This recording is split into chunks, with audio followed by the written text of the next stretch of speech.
अहोई अष्टमी की व्रत कथा। एक साहूकार था जिसके 7 बेटे और 7 बहुएं थीं। दिवाली से पहले कार्तिक अष्टमी को सातों बहुएं अपनी इकलौती ननद के साथ जंगल में जाकर खदान में मिट्टी खोद रही थी। वहां स्याहू की मांद थी। मिट्टी खोदते समय ननद के हाथ से स्याहू का बच्चा मर गया। इससे स्याहू माता बहुत नाराज हो गई और बोली, मैं तेरी कोख बांधूंगी। तब ननद अपनी सातों भाभियों से बोली, तुम में से कोई अपनी कोख बंधवा लो। सभी भाभियों ने अपनी कोख बंधवाने से इनकार कर दिया, परंतु छोटी भाभी सोचने लगी कि अगर मैंने अपनी कोख नहीं बंधवाई तो सासू जी नाराज होंगी। यह सोचकर ननद के बदले में छोटी भाभी ने अपनी कोख बंधवा ली। अब इसके बाद उसको जो बच्चा होता वह 7 दिन का होकर मर जाता। एक दिन पंडित को बुलाकर पूछा, मेरी संतान 7वें दिन क्यों मर जाती है? तब पंडित ने कहा, तुम सुरही गाय की सेवा करो। सुरही गाय स्याहू माता की भाईली है। वह तेरी कोख खुलवा देगी, तब तेरा बच्चा जिएगा। अब वह बहुत जल्दी उठकर चुपचाप सुरही गाय के नीचे साफ सफाई कराती। सुरही गाय ने सोचा, रोज उठकर कौन मेरी सेवा कर रहा है, सो आज देखूंगी। गऊ माता खूब सवेरे उठी, देखती है कि साहूकार के बेटे की बहू उसके नीचे साफ सफाई कर रही है। गऊ माता उससे बोली, क्या मांगती है? साहूकार की बहू बोली, स्याहू माता तुम्हारी भाईली है और उसने मेरी कोख बांध रखी है, सो मेरी कोख खुलवा दो। गऊ माता ने कहा, अच्छा ठीक है। अब तो गऊ माता समुद्र पार साहूकार की बहू को अपनी भाईली के पास लेकर चल पड़ी।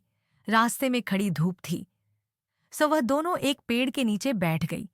थोड़ी देर में एक सांप आया। उसी पेड़ पर गरुड़ पंखनी का एक बच्चा था। सांप उसको डसने लगा। तब साहूकार की बहू ने सांप मारकर ढाल के नीचे दबा दिया और बच्चे को बचा लिया। थोड़ी देर में गरुड़ पंखनी आई तो यहाँ खून देखकर साहूकार की बहू को चोंच मारने लगी। तब साहूकार की बहू बोली, मैंने तेरे बच्चे को नहीं मारा, बल्कि सांप तेरे बच्चे के करीब आया था। मैंने तो उससे तेरे बच्चे की रक्षा की है।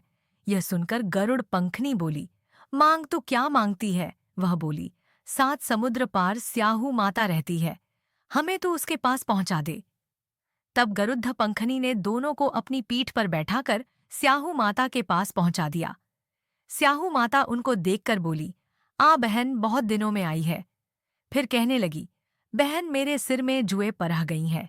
तब सुरही के कहने पर साहूकार की बहू ने उसकी सारी जुएं निकाल दी। इस पर स्याहू माता प्रसन्न होकर बोली, तूने मेरे सिर में बहुत सलाई घेरी है, इसलिए तेरे 7 बेटे और 7 बहू होंगी। वह बोली, मेरे तो एक भी बेटा नहीं, 7 बेटे कहाँ से होंगे? स्याहू माता बोली, वचन दिया है। तब साहूकार की बहू बोली, मेरी कोख तो तुम्हारे पास बंद पड्ढी है। ये सुन स्याहू माता बोली, तूने मुझे ठग लिया। जा, तेरे घर पर तुझे 7 बहुएं मिलेंगी। तू जाकर उजमन करियो, 7 अहोई बनाकर 7 कढ़ाई करियो। वह लौटकर घर आई तो वहां देखा कि 7 बेटे 7 बहू बैठे हैं। वह खुश हो गई। उसने 7 अहोई बनाई, 7 उजमन किए और 7 कढ़ाई करी। शाम के समय जेठानियों आपस में कहने लगी कि जल्दी जल्दी पूजा कर लो, कहीं छोटी बच्चों को याद करके न रोने लगे। थोड़ी देर में उन्होंने अपने बच्चों से कहा, अपनी चाची के घर जाकर देख आओ कि आज वह अभी तक रोई क्यों नहीं। बच्चों ने आकर कहा, चाची तो कुछ मांड रही है, खूब उजमन हो रहा है।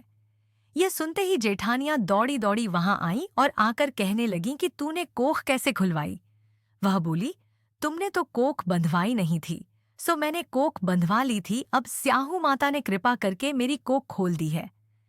हे स्याहू माता, जिस प्रकार उस साहूकार की बहू की कोख खोली, उसी प्रकार हमारी भी कोख खोलना। एक कटोरी में गेहूं के दाने या फिर हल्दी चावल लेकर कहानी सुने।